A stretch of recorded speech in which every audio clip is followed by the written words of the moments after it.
नमस्कार मु अश्विनीकांत साहू वर्तमान अनुगुल जिलार साइबर थाना रे कांस्टेबल भाबे काम करूअछि। वर्तमान आपण कोनोसी ओटीपी न देई किंबा आपणकर कोनोसी क्रेडेंशियल न देई मध्य आपणकर अकाउंट खाली हे जाउछि। वर्तमान फ्रॉडस्टर माने व्हाट्सएप माध्यम रे एपीके फाइल पठाई जेपरि कि एसबीआई रिवार्ड आरटीओ चालान पीएम किसान एवं कोनोसी बैंक रो पैन अपडेट एपरि एपीके फाइल पठाई आपण मोबाइल को हैक करचंते। आपण जदि सेही परि कोनोसी फाइल आसे आपण ताकू टच करंती ताहले आपण मोबाइल रो समस्त कॉल आउ मेसेज ऑटोमेटिक फॉरवर्ड हे थाए जहा द्वारा आपणकर मोबाइल हैक हवा सहित आपणकर अकाउंट मध्य खाली हे जाय थाए।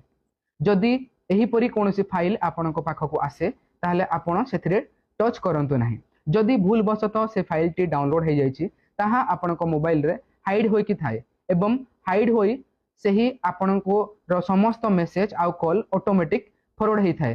तेणु आपण एपरि जदि हुए सांगे सांगे आपण प्ले स्टोर को जांतु। प्ले स्टोर रे आपण ई scan CERT bot removal app एवं एम कवच 2 ऐप को डाउनलोड करंतु। डाउनलोड कला परे आपण मोबाइल को स्कैन करी आपणकर हाइड थिबा एपीके फाइल को डिलीट करंतु एवं आपणकर निज मोबाइल रे #21*10# #002# एवं #21# डायल करी आपणकर कॉल मेसेज फॉरवर्डिंग को स्टॉप करंतु एवं आपणको एवं आपण मोबाइल को साइबर फ्रॉड रु सुरक्षित रखंतु। जदि आपणकर केबे साइबर फ्रॉड हुए आपण साइबर हेल्पलाइन नंबर 1930 को कॉल करंतु एवं निज को साइबर फ्रॉड रु बचांतु। जय हिंद।